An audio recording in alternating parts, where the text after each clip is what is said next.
ரசூலுல்லாஹி ஸல்லல்லாஹு அலைஹி வஸல்லம் அவர்களுடைய கடைசி துஆ, ஒவ்வொரு நாள் இரவிலே படுக்கும் போதும் ரசூலுல்லாஹி ஸல்லல்லாஹு அலைஹி வஸல்லம் அவர்கள் பல துஆக்களை ஓதுவார்கள்.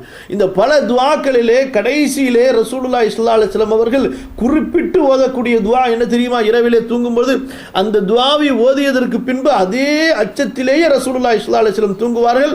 அல்லாஹும்ம கினி அஸாபக யௌம தஜ்மஉ இபாதக, யா அல்லாஹ், உன்னுடைய அடியார்களை ஒன்று சேர்க்கும் அந்த மறுமை நாளில் உன்னுடைய தண்டனையை விட்டு என்னை நீ பாதுகாத்துக்கொள்.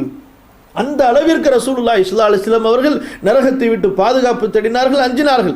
நபி ஸல்லல்லாஹு அலைஹி வஸல்லம் அவர்கள் மட்டுமல்ல, இதற்கு முன்பு எத்துணை இறை தூதர்கள் வந்தார்களோ அந்த எல்லா இறை தூதர்களும் நரக நெருப்பை நினைத்து நினைத்து அழுதார்கள் என்று அல்லாஹ் குர்ஆனிலே குறிப்பிடுகின்றான்.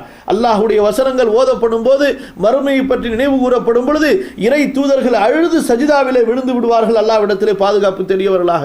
ஜக்கரியா அலைஹிஸ்ஸலாம் அவர்களை பற்றி சில அறிவிப்புகளிலே வருகின்றது. அவர்களுடைய அழுகையின் காரணமாக, தொடர்ந்து பீரிட்டு நரக நெருப்பை கொண்டு அஞ்சி அழுததின் காரணமாக அவர்களுடைய சதை அவர்களுடைய கன்னத்திலிருந்து அப்படியே அரித்திருந்தது என்பதாக அந்த அளவிற்கு அழுகை உடையவர்களாக இருந்தார்கள்.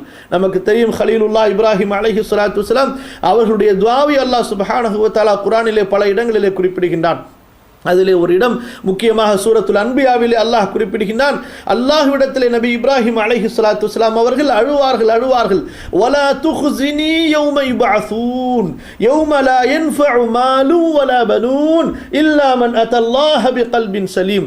யா அல்லாஹ், நாளை மறுமையிலே நரக தண்டனையில் என்னை தள்ளுவது கொண்டு என்னை கேவலப்படுத்தி விடாதே. அல்லாஹ் அக்பர். யார் அவர்கள்? இப்ராஹிம் அலைஹிஸ்ஸலாத்து வஸ்ஸலாம் அல்லாஹ்வுடைய கலீல், அல்லாஹ்விற்கு நெருக்கமானவர்கள்.